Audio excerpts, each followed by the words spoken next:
Hello મારા વહાલા વહાલા વિદ્યાર્થી મિત્રો, કેમ છો? મજામાં? મારું નામ છે ફાલ્ગુન અદ્રોજા, હું રાજકોટથી છું અને તમે જોઈ રહ્યા છો ફિઝિક્સ વિથ ફાલ્ગુન સર. અને વહાલા વિદ્યાર્થી મિત્રો, અત્યારે આપણે જોઈ રહ્યા છીએ ધોરણ 11 ફિઝિક્સ ચેપ્ટર નંબર 8 ગુરુત્વાકર્ષણ, કે જેમાં લાસ્ટ લેક્ચરની અંદર આપણે ઉપગ્રહો વિશે માહિતી મેળવેલી હતી.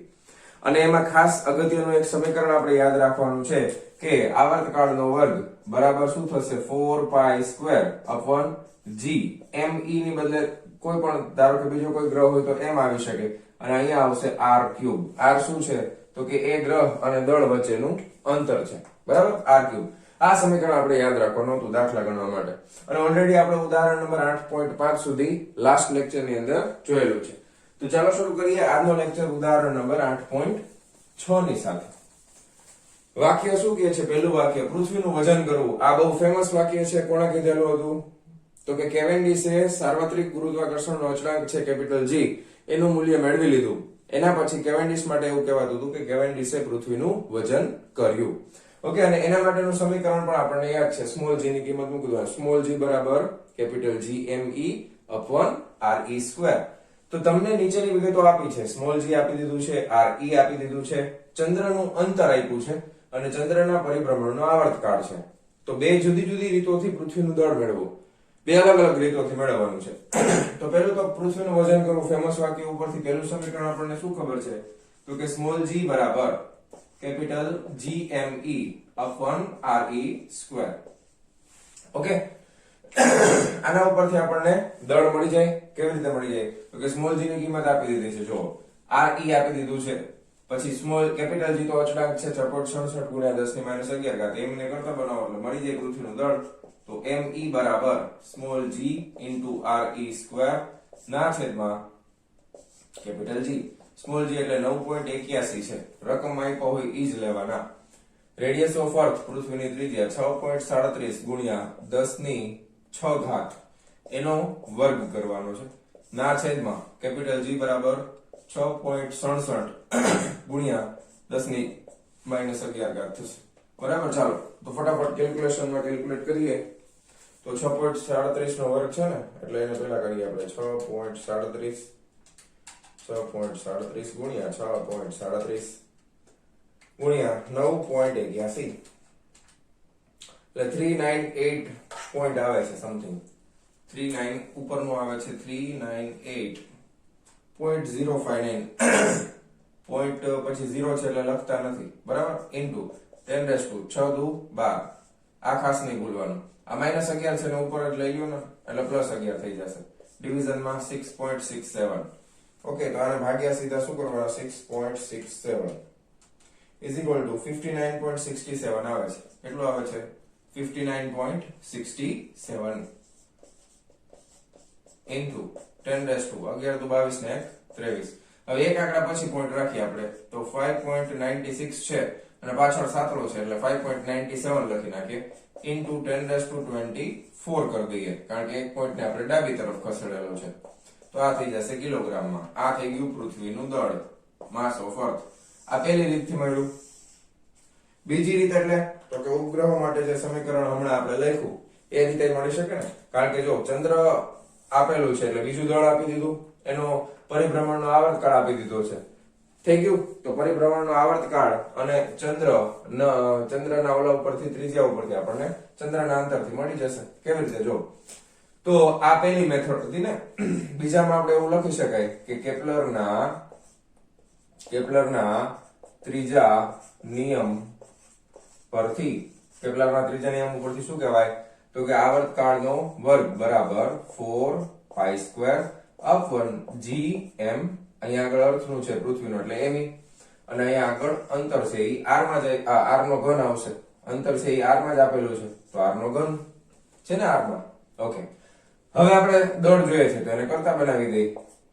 m e બરાબર 4π² ના છેદમાં g છેદમાં t નો સ્ક્વેર અને અહીંયા આગળ r નો ઘન. હવે ખાસ આમાં છે ને કેલ્ક્યુલેશન જ અગત્યનું છે, એમાં કોઈ ભૂલ ન પડવી જોઈએ. 4 ગુણ્યા પાઈ એટલે 3.14 એનો વર્ગ છે, ગુણ્યા r એટલે 3.84 અલગથી લખું છું એનો ઘન છે, ગુણ્યા 10 ની 8 ઘાત નો ઘન એટલે 8 દુ 16 8 તેરી 24 થઈ ગયું. 10 ની 24 ઘાત સીધે સીધું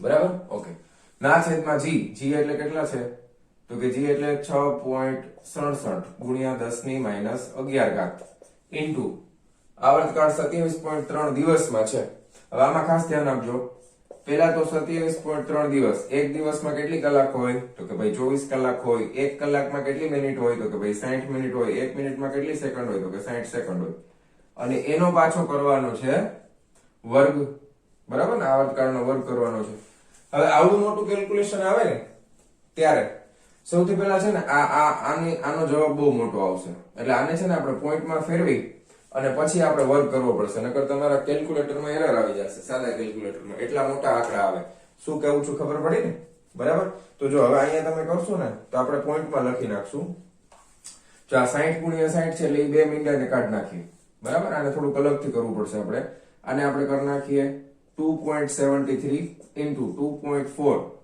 into 6 into 6 જો અહીંયાથી એક પોઈન્ટ આગળ લીધો અહીંયાથી એક પોઈન્ટ આગળ લીધો એટલે બે પોઈન્ટ થઈ ગયા 2 3 ને 4 એટલે ગુણ્યા 10 ની 4 ઘાત કરી નાખીએ તો ચાલે ને બરાબર અને પછી શું કરાય આનો વર્ગ અલગથી કરાય અને આનો વર્ગ અલગથી નકર કેલ્ક્યુલેટરમાં એરર આવશે હવે આટલા ભાગનું કરીએ છીએ કેલ્ક્યુલેશન બરાબર હવે ધ્યાનથી જોજો પહેલા આટલું કરી નાખીએ પછી આગળ જોશું તો જો 2.73 multiplied by 2.4 multiplied by 66 સીધા હાલે ને તો 232.872 આવ્યા સોરી 235.872 હજી એનો વર્ગ કરવાનો બાકી છે 235.872 હવે એનો હજી વર્ગ કરવાનો છે ગુણ્યા 10 ની 4 દુને 8 ઘાત તો થઈ જ ગઈ તો લખી નાખીએ 235.872 ગુણ્યા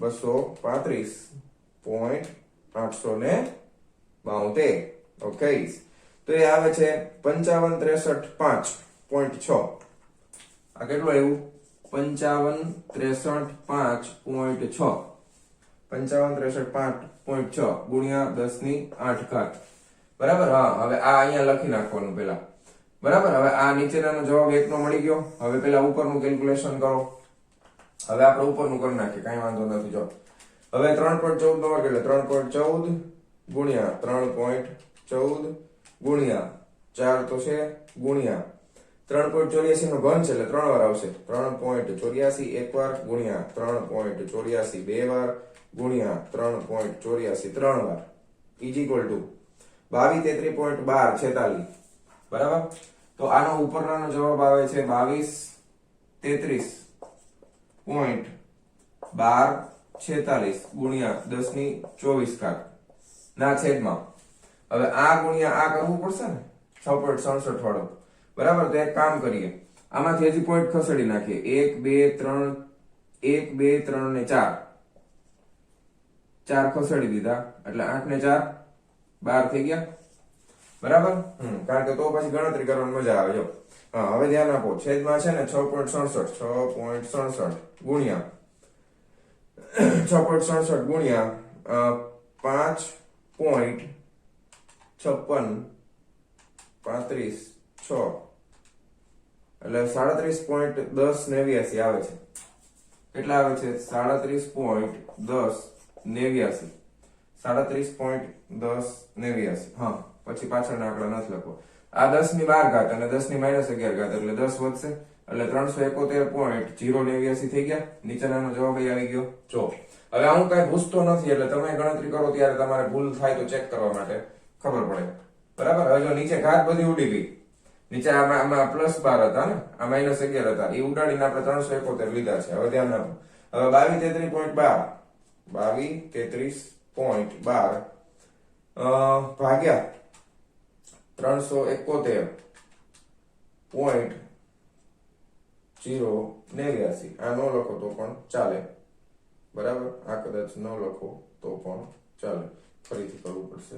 22.33.1246 ભાગ્યા 371.089 6.0177 આ આવે છે 6.0177 into 10⁻²4 કિલોગ્રામ હવે 6.0 છે એટલે આને તમે એપ્રોક્સિમેટ 6 ગુણ્યા 10 ની 24 ઘાત કિલોગ્રામ લખી શકો બરાબર. હવે જો બેના જવાબમાં થોડો ઘણો ડિફરન્સ આવે છે.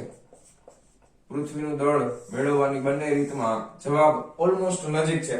5.97 એટલે ઓલમોસ્ટ 6 ની નજીક થાય, અને આ 6 છે એટલે 1% કરતા પણ ઓછી એરર આની અંદર આવે છે. તો ખાસ આમાં ધ્યાન તમારે છે ને આ ગણતરીમાં કેલ્ક્યુલેશનમાં રાખવાનું. બરાબર છે. બહુ મોટા મોટા આંકડા આવે તો આવી રીતે શોર્ટકટ ટ્રીક યુઝ કરી અને પછી કરવાનું, નકર પછી કેલ્ક્યુલેટરમાં એટલા બધા આંકડા સમાય પણ નહીં. બરાબર. એટલે આ મેથડ યુઝ કરજો તમે. બરાબર. એટલા માટે આખું કેલ્ક્યુલેશન મેં તમને કરીને બતાવેલું છે. ઓકે, ચાલો તો ફટાફટ વિડીયો પોઝ કરી અને આટલું લખી નાખો. ચાલો જવા દઉં છું. હા, ચાલો. એક બીજી વસ્તુ, ટેક્સ્ટ બુકમાં અહીંયા છે ને આના પછી બે આંકડા બતાવ્યા છે, તો અહીંયા પણ પોઈન્ટ પછી બે આંકડા બતાવ્યા છે. એટલે 0.17 છે, એક પછી સાતલો છે, એટલે ટેક્સ્ટ બુકમાં 6.02 લખેલું છે. તમે પણ 6.02 લખી શકો, કારણ કે અહીંયા આપણે પોઈન્ટ પછી બે આંકડા રાખ્યા છે, તો અહીંયા પણ આપણે પોઈન્ટ પછી બે આંકડા રાખશું. બરાબર. તો આટલો સુધારો ખાલી કરી નાખો. ચાલો, અને હવે આગળ વધીએ છીએ. ચાલો વિદ્યાર્થી મિત્રો, નેક્સ્ટ ઉદાહરણ નંબર 8.7 શું કહે છે? સમીકરણ t² બરાબર સ્મોલ k re h નો ઘન માના અચળાંક કેપિટલ k ને દિવસ અને કિલોમીટરમાં દર્શાવો. ઓકે, કેમાં દર્શાવવાનું છે? સ્મોલ k ને દિવસમાં અને કિલોમીટરમાં. તમને આપ્યું છે જો k ની કિંમત k બરાબર 10⁻13 સેકન્ડ નો સ્ક્વેર પ્રતિ મીટર નો ઘન આપેલ છે. ચંદ્ર પૃથ્વીથી આટલા કિલોમીટર અંતરે છે, તેના પરિભ્રમણનો આવર્તકાળ કેટલા દિવસ છે તે દર્શાવો. ઓકે,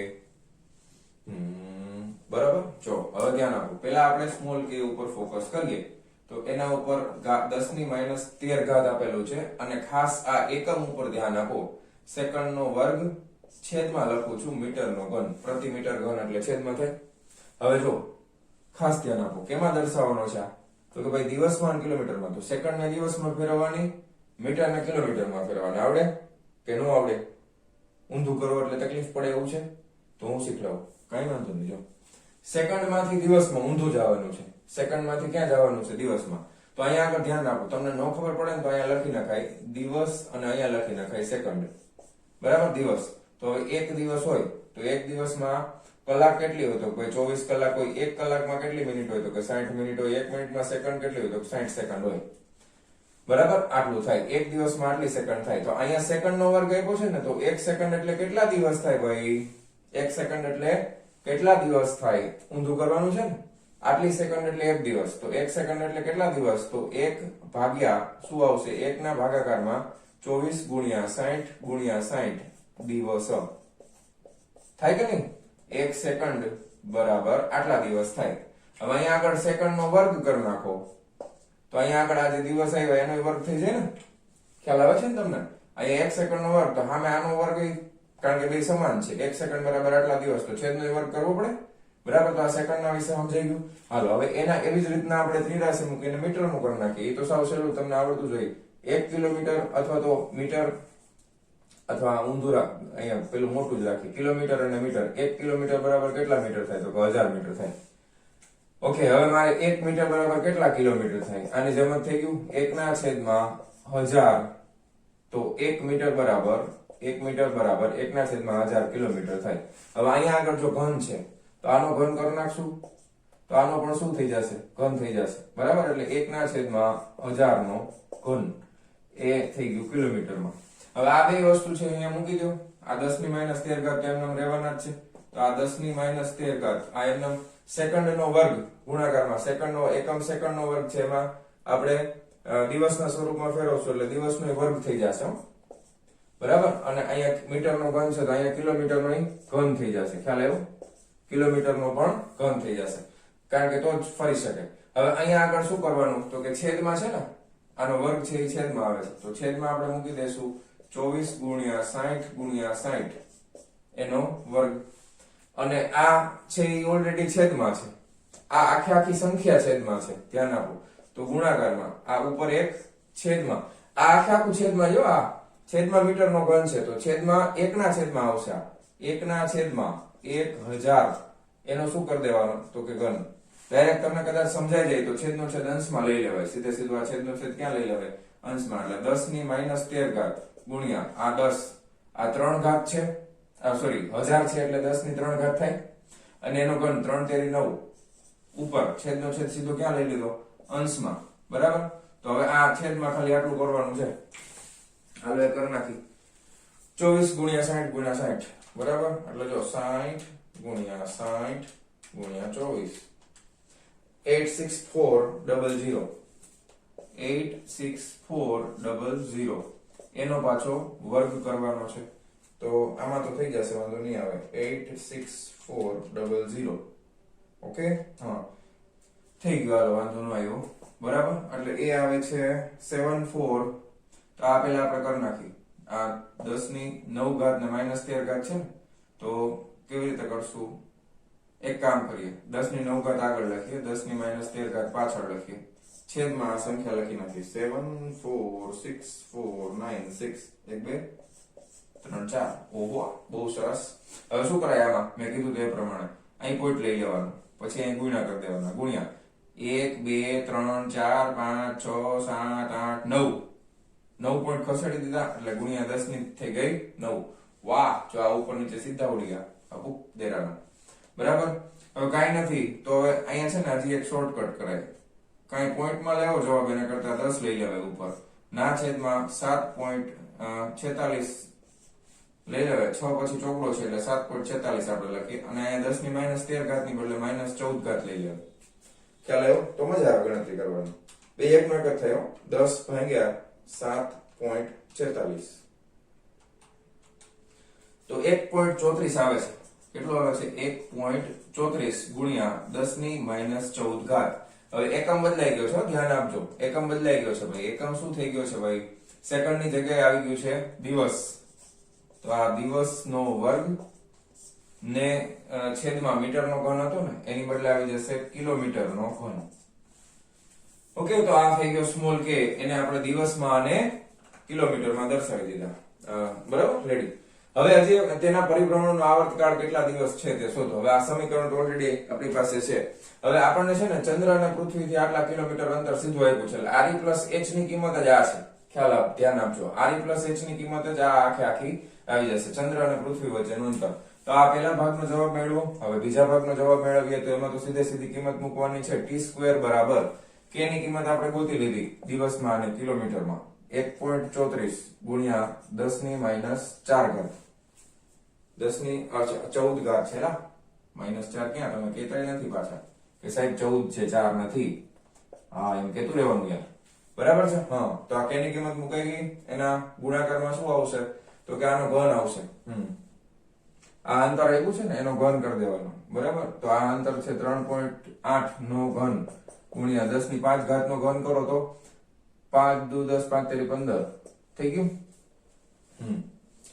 તો આવર્તકાળ છે ઈ આવર્તકાળ કેટલા દિવસ છે તે શોધો તો અહીંયા આગળ વર્ગ છે એટલે અહીંયા તમે લખવું જ લખી શકો દિવસનો વર્ગ આવે છે બરાબર કારણ કે આ છે એ કિલોમીટરમાં આપેલું છે એટલે દિવસનો વર્ગ થશે બસ હવે આ સિમ્પલ કેલ્ક્યુલેશન કરી નાખીએ આપણે ચાલો 1.34 1.34 ગુણ્યા 3.8 ગુણ્યા 3.8 ગુણ્યા 3.8 ઘન છે ભૂલતા નહીં ભાઈ 3 વાર કરવું પડશે તો 73.52 આવ્યા બરાબર 73.52 ગુણ્યા 10 ની ઘાત કરીએ તો આ -14 ને આ +15 એટલે 1 ઘાત થઈ બરાબર 1 ઘાત હાટું શું કામ રાખે તો 735.2 કરી નાખે બરાબર રેડી ને કોઈ વાંધો નથી ને હવે આ તો વર્ગ છે બરાબર આ t² છે તો આ તો દિવસનો વર્ગ થાય ભાઈ એ આપણે નહીં આપણે તો આવર્તકાળ જોઈએ છે તો વર્ગમૂળ કાઢવું પડે 735.2 દિવસ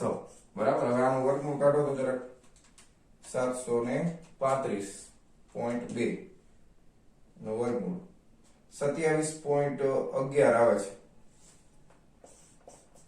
27.11 આવે છે 27.1 બરાબર હા તો આવર્તકાળ આટલા દિવસ થાય હવે આપણને ખબર છે એક્ચ્યુઅલમાં કેટલું છે 27.3 દિવસ છે એટલે આપણે થોડી ઘણી ભૂલ આવેલી છે એરર આવેલી છે માઇનર એરર શું કામ એરર આવે કારણ કે આપણે છે ને આ 1.34 પછી પાછળના આંકડા લખેલા નથી ને એટલા માટે થોડી ઘણી એરર આવી શકે બરાબર ટેક્સ્ટ બુકમાં એ લોકો આમાં 1.33 લખ્યું છે આપણે 1.34 આવે છે રેડી 27.3 દિવસ કાંઈ વાંધો નહીં બરાબર આપણે આ જ રીતે કરવાનું બરાબર આપણે આ જ રીતે કરવાનું થોડી ઘણી એરર આવે તો કઈ માર્ક્સ તમારા કપાશે નહીં રેડી તો લખી નાખો ફટાફટ વિડીયો પોઝ કરીને. ચાલો જવા દઉં છું. ચાલો વિદ્યાર્થી મિત્રો, નેક્સ્ટ થિયરી છે કક્ષીય ગતિમાનના ઉપગ્રહની ઉર્જા. ઉર્જા બે પ્રકારની છે, ગતિ ઉર્જા અને સ્થિતિ ઉર્જા. કક્ષીય ગતિ કરતો ઉપગ્રહ છે આપણી પાસે. ઓલરેડી એના માટે બે વસ્તુ આપણે જોયેલી છે, એ જૂનું યાદ કરી અને એના સમીકરણનો ઉપયોગ કરીને આગળ વધવાના છે. ફરીથી યાદ કરો. ફરીથી હું તમને થોડીક નાની એવી આકૃતિ દોરી અને ફરી પાછું સમજાવું છું. બરાબર, ધ્યાન આપજો ખાસ કે આગળની થિયરીમાં ઓલરેડી આપણે ઉપગ્રહની થિયરી સ્ટાર્ટ કરી ત્યારે શું જોયું હતું, તો કે દાખલા તરીકે ધારો કે અહીંયા આગળ આપણી આ પૃથ્વી છે. Okay, ready? ફરી પાછું રિવાઇઝ કરીએ છીએ ફટાફટ. હમણાં જો આ ધારો કે આ પૃથ્વીની ત્રિજ્યા છે એટલે રેડિયસ ઓફ અર્થ થાય. ઓકે, હવે એની ફરતે કક્ષામાં કોઈ ઉપગ્રહ છે એ આ રીતે કક્ષામાં પરિભ્રમણ કરે છે. બરાબર, હવે ધારો કે આ ઉપગ્રહ છે એનું દળ m છે એવું માની લઈએ અને અહીંયાથી આ જે અંતર થશે કેન્દ્ર સુધીનું અંતર, તો આ દાખલા તરીકે h ઊંચાઈ ઉપર આવેલો છે, તો આ h આપણે લખતા હતા. બરાબર, તો કુલ અહીંયાથી અંતર કેટલું થશે? re + h જેટલું થશે. ઉપગ્રહનું દળ છે m અને પૃથ્વીનું દળ છે me. પૃથ્વીનું દળ કેટલું છે? માસ ઓફ અર્થ કહેવાય, એટલે આ me છે. કયા કયા બળ લાગે છે? તો કે કેન્દ્રગામી બળ લાગે છે અને કેન્દ્ર ત્યાગી બળ લાગે છે. બે અલગ અલગ સ્વરૂપમાં લાગે છે. ગુરુત્વાકર્ષણ એક બળ છે એ ગુરુત્વાકર્ષણ બળના સ્વરૂપમાં છે અને કેન્દ્રગામી બળ છે એ કયું છે? mv²/r. તો બે સમીકરણ ફરી પાછા આપણે લખીએ અને બેને સરખાવીને પછી જે વસ્તુ મળી તે આપણે જોવાની છે. હવે ડાયરેક્ટ લખું છું. એક બળ હતું mv²/r. તો એ બળ કયું હતું? m કેપિટલ v², એટલે ઉપગ્રહનો વેગ અપવન બે વચ્ચેનું અંતર કેટલું થાય? તો કે re + h. આના બરાબર શું હતું? ગુરુત્વાકર્ષણ બળ વાળું કેન્દ્રગામી બળ. તો ગુરુત્વાકર્ષણ બળનું જે છે એ કેટલું થાય? તો કે g m me અપવન બળ છે એટલે re + h આનો વર્ગ થાય. હવે આના ઉપરથી તમને યાદ હશે કે આ એક ઉડાડી દીધું, તો v² ની કિંમત આપણી પાસે છે. શું છે આપણી પાસે? v² બરાબર શું થાય છે? તો કે ભાઈ gme અપવન re + h. યાદ આવી ગયું? આ સમીકરણ બરાબર ને?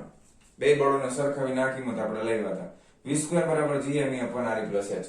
હવે આપણી પાસે વેગનો વર્ગ તો છે, તો તમને ગતિ ઉર્જા મળી જાય. પૃથ્વીની ફરતે પ્રદક્ષિણા કરતા ઉપગ્રહની ગતિ ઉર્જા. તો હવે આપણે લખી શકાય કે ભાઈ ગતિ ઉર્જા, આના ઉપરથી ગતિ ઉર્જા બરાબર શું થાય? તો કે ગતિ ઉર્જાનું સમીકરણ છે 1/2 m v². હવે v² ની કિંમત આપણી પાસે છે તો અહીંથી મૂકી દઈએ 1/2 m v² એટલે થઈ જશે gme અપન re + h. બરાબર, તો આ 1/2 કેપિટલ G પહેલા લખી નાખીએ m me ના છેદમાં re + h. રેડી? આ થઈ ગઈ આપણી ગતિ ઉર્જા. હવે તો કે ભાઈ ગતિ ઉર્જા ખબર છે, સ્થિતિ ઉર્જા પણ મળે કે ના મળે? ગતિ ઉર્જામાં થોડીક વસ્તુ જોવો તમે. ગતિ ઉર્જા કેવી આવે છે? તો કે ધન આવે છે.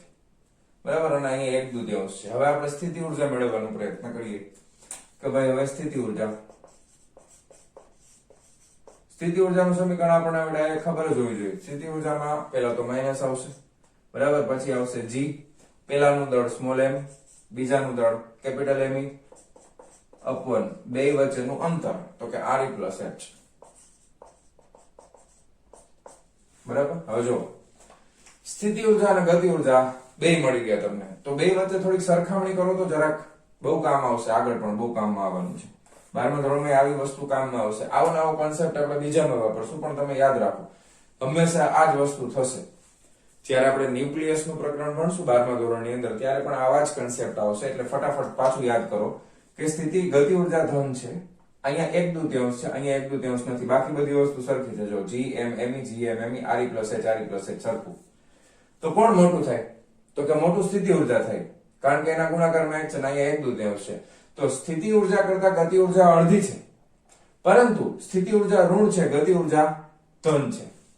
સ્થિતિ ઉર્જા ઋણ છે, ગતિ ઉર્જા ધન છે. ગતિ ઉર્જા સ્થિતિ ઉર્જા કરતા અડધી છે, અથવા એમ કહી શકો કે ગતિ ઉર્જા કરતા સ્થિતિ ઉર્જા બમણી છે.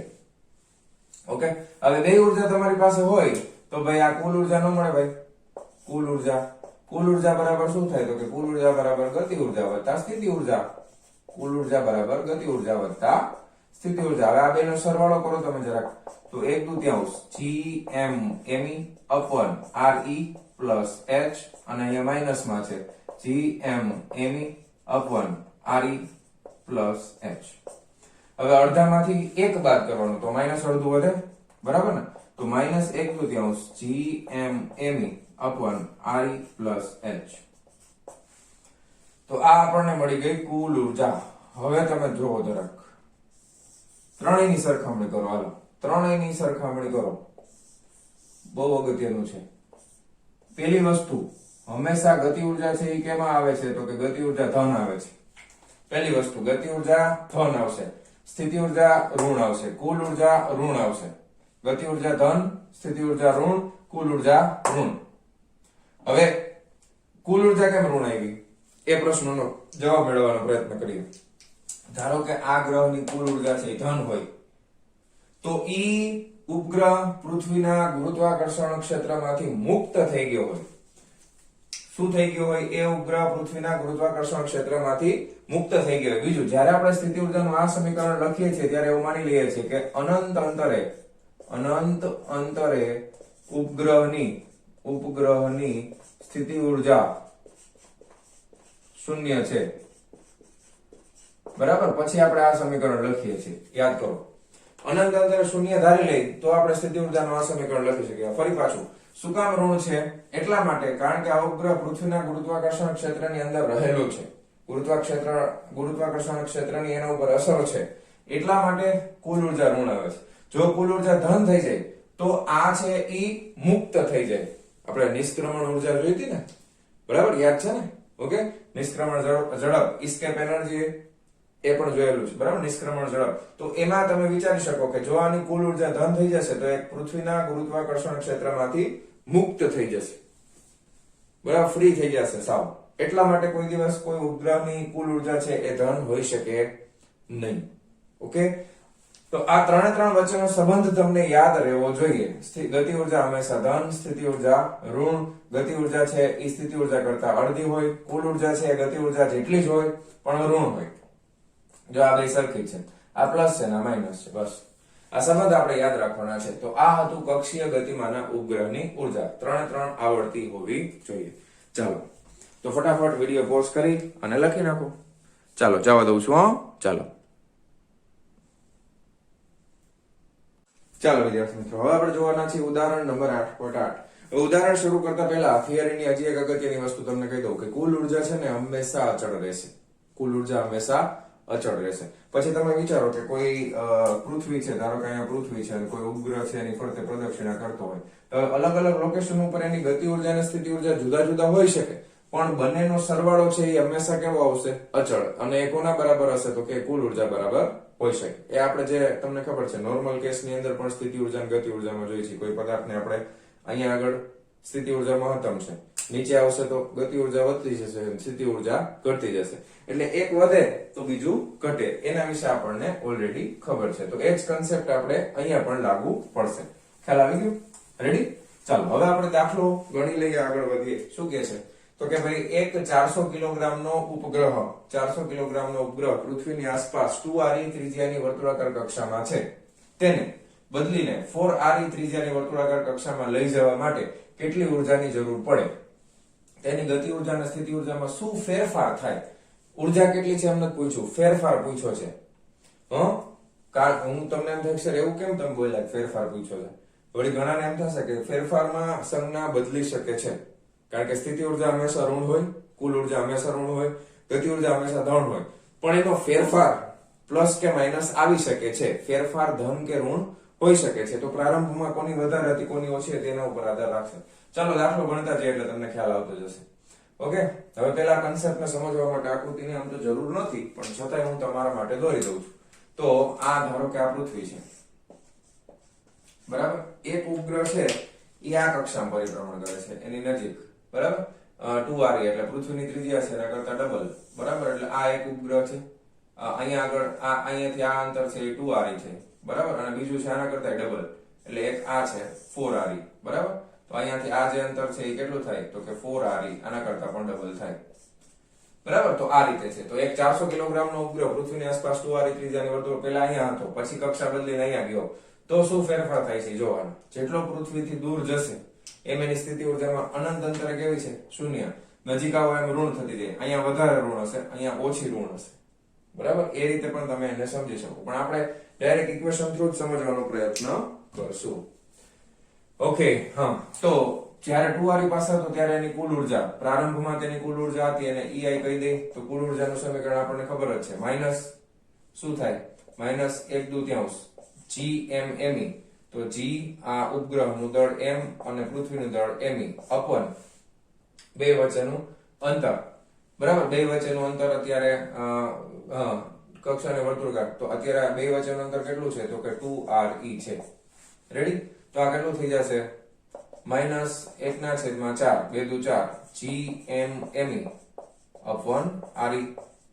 પછી અંતિમ કુલ ઉર્જા, સમીકરણ આ જ, માઈનસ 1/2 GMME અહીંયા આવી જશે, 2RE ની બદલે કેમ આવી ગયો, તો કે 4RE માં આવી ગયો.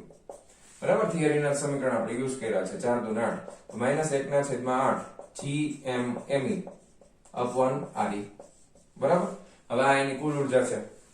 ઓકે, હવે કેટલી ઉર્જાની જરૂર પડશે, તો ઉર્જાનો તફાવત ડેલ્ટા E બરાબર E final minus E initial, અંતિમ ઉર્જામાંથી પ્રારંભિક ઉર્જાને બાદ કરી દેશું, તો અંતિમ ઉર્જાનું સમીકરણ છે માઈનસ, હવે આ તો કોમન નીકળી ગયું છે બધું, GM પેલા કોમન કાઢી લે, GMME અપન RE. બરાબર, અહીંયા E ફાઇનલ માં માઈનસ 1/8 છે, પછી આ માઈનસ અને કૌંસમાં અહીંયા GMME અપન RE કોમન કાઢી લીધું, આ કૌંસમાં માઈનસ 1/4 થશે. હવે આ માઈનસ માઈનસ પ્લસ થઈ જશે, બરાબર, GMME અપન RE, આ માઈનસ માઈનસ પ્લસ એટલે 1/4 માઈનસ 1/8. હવે તમે લસા લઈને કરી શકો છો, 8 માંથી 4 જાય તો કેટલા વધે, લસા લઈ લ્યો તો 8 નો આવશે, તો અહીંયા તમે ડાયરેક્ટ કરી નાખો, વાંધો નહીં, ડાયરેક્ટ નથી કરવું, બસ એક સ્ટેપ વધારે, બીજું શું, RE. ચાલો લસા લઈ લ્યો 8, તો 4 2 8 8 1 8, બરાબર, એટલે 2 માંથી 1 જાય તો કેટલા વધે, 1, તો 1/8. તો ઉર્જાનો તફાવત ડેલ્ટા E કેટલો મળે છે, તો કે 1/8 GMME અપન RE. રેડી, આટલો મળે છે. તો કેટલી ઉર્જાની જરૂર પડશે એવું આપણને પૂછ્યું છે. સ્થિતિ ઉર્જામાં શું ફેરફાર થાય, 400 કિલોગ્રામનો ઉપગ્રહ, RE એટલે આપણે સમજી જવાનું 6400 કિલોમીટર છે, અથવા હવે અહીંયા જો એક બીજી વસ્તુ કરીએ, 6400 કિલોમીટર છે, હા, હવે અહીંયા આગળ છે ને GME અપન RE નો વર્ગ કરી દઈએ, બરાબર. હવે અહીંયા એક ભાગાકારમાં આપણે એક ઉમેરી દીધી, તો ગુણાકારમાં એક ઉમેરી દેવાય કે નહીં, GME અપન આને ગુણાકારમાં જે સ્મોલ m તો છે જ, તો આ GME અપન RE નો વર્ગ શું કામ કર્યું, તો કે આના બરાબર સ્મોલ g થાય ને, તો 1/8 small g into RE into m. Ready, હવે આપણી પાસે બધી કિંમત છે, મૂકી દઈએ, ચાલો 1/8 ગુણ્યા સ્મોલ g એટલે 9.8 ફિક્સ છે, પૃથ્વીની ત્રિજ્યા નથી આપેલી રકમમાં, નો આપી હોય તો 6400 લઈ લેવાય, બરાબર, રકમમાં નો આપે તો 6400 લઈ શકાય. પણ અહીંયા આગળ ટેક્સ્ટ બુકમાં તમારે જે ત્રિજ્યા લીધી છે ને એ 6.37 ગુણ્યા 10⁶ લીધી છે, એટલા માટે આપણે 6.37 ગુણ્યા 10⁶ લઈએ છીએ, મીટરના સ્વરૂપમાં લીધી છે, 6.37 ગુણ્યા 10⁶. પણ તમારે યાદ રાખવાનું, નો આપેલી હોય, આ ટેક્સ્ટ બુકમાં જવાબ મેચ થાય એટલા માટે, બાકી નો આપે એટલે 6400 કિલોમીટરમાં લેવાનું, પછી તમે એને મીટરમાં ફેરવવી પડશે, બરાબર, એ એક જ વસ્તુ યાદ રાખવાની. રેડી, તો આ થઈ ગયું, અને ગુણ્યા દળ કેટલું આપ્યું છે, 400 કિલોગ્રામ આપ્યું છે. ચાલો, તો આ રીતે તમે ગણતરી કરશો આપણે. ચાલો હવે કેલ્ક્યુલેટરમાં જોઈ લઈએ શું જવાબ આવે છે, મેચ કરી લઈએ. ચાલો 9.8 ગુણ્યા 6.37 ગુણ્યા 400 બરાબર આટલા, ભાંગા 8 બરાબર 21.3 આવ્યું, 21.3 ગુણ્યા 10⁶ તો એમનામ છે, એટલે 3.12, 1 2 અને 3 6 3 9 ગુણ્યા 10⁹ અને ઉર્જાનો ફેરફાર છે તો એ કેમાં આવે, ઉર્જાનો એકમ જૂલમાં આવશે, તો 3.12 ગુણ્યા 10⁹ જૂલ આવે છે. ટેક્સ્ટ બુકમાં 3.13 કર્યું છે, આપણે 3.12 આવે છે તો 3.12 જ રાખો, બરાબર. અને કદાચ આપણે 6.4 લેશું, 6.4 અહીંયા લઈ લેશું તો પણ કઈ ફેર પડતો નથી. ખબર પડી ને શું કહું છું? તમે અહીંયા 6400 લઈને કરજો, બસ કઈ વાંધો નથી, કોઈ ફેરફાર ની જરૂર નથી. તો ડેલ્ટા E આપણને આટલું મળે છે. હવે એક બીજો પ્રશ્ન પૂછ્યો છે, જો કે તેની ગતિ ઉર્જા અને સ્થિતિ ઉર્જામાં શું ફેરફાર થાય. હવે એ હું તમને ડાયરેક્ટ નથી કરી આપતો, તો આપણે પેલા કન્સેપ્ટને સમજીને પછી કરીએ. જો યાદ કરો, એની પાસે કુલ ઉર્જા EI જેટલી હોય તો એની પાસે સ્થિતિ ઉર્જા કેટલી હોય? આ જગ્યાએ એની પાસે EI હોય તો સ્થિતિ ઉર્જા અને કુલ ઉર્જા વચ્ચેનો સંબંધ પેલા ગતિ ઉર્જા લખીએ. તો ગતિ ઉર્જા કેટલી થશે? તો કે ગતિ ઉર્જા છે એને હું k વડે દર્શાવું, બરાબર? તો ગતિ ઉર્જા છે EI, તો એના બરાબર -EI લખવું પડે, કારણ કે ગતિ ઉર્જા અને કુલ ઉર્જા બંને સમાન મૂલ્યના હોય. ગતિ ઉર્જા ધન હોય, સ્થિતિ ઉર્જા ઋણ હોય. બીજું, સ્થિતિ ઉર્જાની વાત કરીએ તો VI, સ્થિતિ ઉર્જા છે એ પણ ઋણ જ હશે અને કુલ ઉર્જા કરતા ડબલ હોય. તો કુલ ઉર્જા કરતા ડબલ હોય એટલે શું લખી શકાય? 2EI લખાય ને? સ્થિતિ ઉર્જા કરતા ડબલ હોય, ગતિ કુલ ઉર્જા કરતા પણ ડબલ હશે, પણ ગતિ ઉર્જા ધન હશે, આ ઋણ હશે. બહુ સરસ. હાલો, હવે E ફાઇનલ માં પણ એ જ રીતના લખી શકાય. તો કે K ફાઇનલ બરાબર -E ફાઇનલ અને V ફાઇનલ બરાબર 2E ફાઇનલ, બરાબર? હવે તમને ફેરફાર પૂછ્યો છે, સ્થિતિ ઉર્જામાં અને ગતિ ઉર્જામાં કેટલો ફેરફાર થશે એવું પૂછ્યું છે, ધ્યાન આપજો ખાસ. તેથી હવે પહેલા હું લખું છું ગતિ ઉર્જામાં થતો ફેરફાર. ગતિ ઉર્જામાં થતો ફેરફાર, આ પહેલા સમજણ. કારણ કે ગતિ ઉર્જા અને કુલ ઉર્જા સમાન મૂલ્યના હોય, પણ ગતિ ઉર્જા ધન હોય, કુલ ઉર્જા ઋણ હોય, એટલે આને માઈનસ વડે ગુણી નાખીએ તો ધન થઈ જાય ને. તો હવે ધ્યાન આપજો, ફેરફાર તો ડેલ્ટા K બરાબર K final minus K initial લખાય. હવે K ફાઇનલ એટલે હું શું લખી શકું? તો કે -EI બરાબર, -EI. પછી આ માઈનસ K ઇનિશિયલ એટલે હું શું લખી શકું? સોરી, K ફાઇનલ એટલે EF લખવાનું હતું, sorry. Okay, minus K initial એટલે તો કે -EI. હવે ધ્યાન આપજો, આ માઈનસ માઈનસ પ્લસ EI, આ minus EF. EI minus EF થઈ ગયું. તો અહીંયા પણ આપણે શું કર્યું હતું? EF માઈનસ EI કર્યું હતું. અહીંયા EF માઈનસ EI કર્યું હતું ને, જો આપણે ઓલરેડી ડેલ્ટા E ગોતેલો છે, બરાબર? તો અહીંયા આગળ હવે હું શું કરી શકું? તો કે અહીંયા માઈનસ કોમન કાઢી અને EF માઈનસ EI લખું તો હાલે ને? તો જો EF માઈનસ EI ની કિંમત તો આપણે ગોતી લીધી છે ડેલ્ટા E ની. તો એ અહીંયા આગળ જવાબ કેટલો આવ્યો? તો કે -3.12 ગુણ્યા 10⁹ જૂલ. ખબર પડી ગઈ શું કર્યું? ખબર પડી ને શું કર્યું? જો તફાવત માઈનસ આવી શકે, મેં ક્યારે એવું નથી કીધું કે ગતિ ઉર્જાનો તફાવત ઋણ ન આવી શકે. ગતિ ઉર્જા કોઈ દિવસ ઋણ ના આવે. ગતિ ઉર્જાનો તફાવત તો ઋણ આવી શકે. શું કામ માઈનસ આવ્યો એ પણ તમને સમજાવું. જો તમે જેટલા પૃથ્વીથી નજીક હશે ગ્રહ, એટલી એની ઝડપ વધારે હશે. પૃથ્વીની કક્ષા જેટલી મોટી હશે એટલી એની ઝડપ ઓછી હશે. એવું આપણે ઓલરેડી કેપ્લરના નિયમમાં જોયું હતું ને, કે જેવો એ સૂર્યની નજીક આવે છે ગ્રહ તો એ ફટાક થઈને આમ ફરે છે, પછી જેવો દૂર જાય છે એમ એની સ્પીડ ઘટતી જાય છે. તો નજીક છે તો એની ઝડપ વધારે, દૂર છે તો એની ઝડપ ઓછી. નજીક ઝડપ એની વધારે છે તો ગતિ ઉર્જા વધારે થાય, દૂર એની ગતિ ઉર્જા ઓછી થાય. તો ફાઇનલ એટલે ઓછી ગતિ ઉર્જા, પ્રારંભિક એટલે વધારે ગતિ ઉર્જા. ઓછામાંથી વધારે બાદ કરો તો જવાબ કેવો આવે? માઈનસ જ આવે. આવી ગયું? રેડી? સમજાઈ ગયું? હવે વાત આવશે સ્થિતિ ઉર્જાની બીજા નંબર ઉપર. તો કે હવે જગ્યા ઓછી છે, અહીંયા લખી નાખું. સ્થિતિ ઉર્જામાં થતો ફેરફાર, એને આપણે ડેલ્ટા V કહી દઈએ. તો સ્થિતિ ઉર્જા ફાઇનલ માઈનસ સ્થિતિ ઉર્જા ઇનિશિયલ. તો ફાઇનલ સ્થિતિ ઉર્જા બરાબર હું શું લખી શકું? તો કે લખી શકું 2EF માઈનસ પ્રારંભિક સ્થિતિ ઉર્જા એટલે હું શું લખી શકું? 2EI લખી શકું, બરાબર છે. તો બગડો કોમન કાઢી લઈ, E final minus E initial, બરાબર? કારણ કે સ્થિતિ ઉર્જા અને કુલ ઉર્જા બે સમાન મૂલ્યના હોવા જોઈએ. તો 2EF માઈનસ 2EI થાય. ઓકે, હવે સ્થિતિ ઉર્જાનો ફેરફાર છે આ. તો સ્થિતિ ઉર્જાનો ફેરફાર તો અહીંયા 2 ગુણ્યા E final minus E initial કરો, બરાબર? તો EF માઈનસ EI તો ઓલરેડી આપણે ગોતેલું છે જ, તો એ તો ધન છે અહીંયા. જો તો 3.12 ગુણ્યા 10⁹ જૂલ આવશે. તો 3.12 12 દુ 24 3 દુ 6, તો 6.24 ગુણ્યા 10⁹ જૂલ. જેટલો તફાવત આ રે જે લખાઈ ગયું 10⁹ જૂલ. તો સ્થિતિ ઉર્જામાં થતો ફેરફાર આ પ્લસ આવે છે. હવે તમે વિચારો, કોમન સેન્સ થયો. તમને એમ થાય સર ટેક્સ્ટ બુકમાં માઈનસ આપ્યું છે ને? I think so.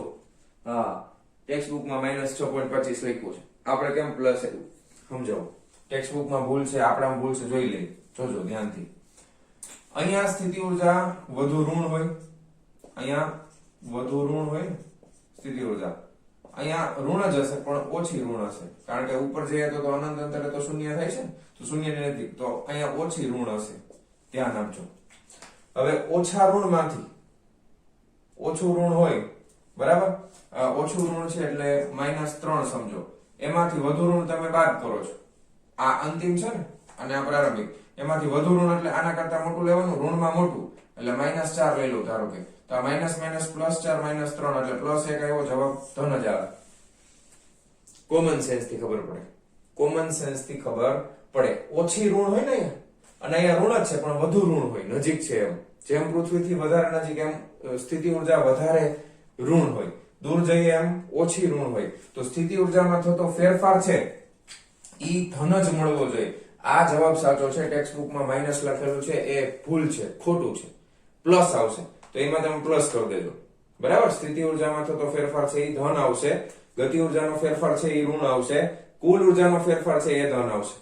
હવે બધું મેચિંગ થાય છે, જો સંજ્ઞામાં પણ કુલ ઉર્જાનો ફેરફાર ધન આવ્યો, કુલ ઉર્જાનો ફેરફાર ધન આવ્યો, તો સ્થિતિ ઉર્જાનો ફેરફાર એ ધન જ આવવો જોઈએ, કારણ કે ઓલામાં કુલ ઉર્જા ઋણ હતી તો સ્થિતિ ઉર્જા ઋણ હતી, પણ ગતિ ઉર્જા છે એ ધન હતી તો અહીંયા ગતિ ઉર્જાનો ફેરફાર ઋણ આવ્યો.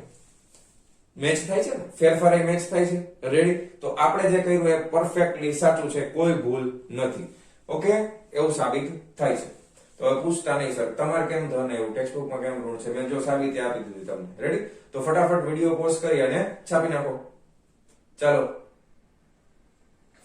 જવા દો. રેડી? તો મારા વહાલા વિદ્યાર્થી મિત્રો, આજનો આ લેક્ચર આપણે અહીંયા પૂરો કરીએ છીએ. મળીએ છીએ નેક્સ્ટ વિડીયો લેક્ચરમાં આના પછીના ટોપિકની સાથે. ત્યાં સુધી આવજો.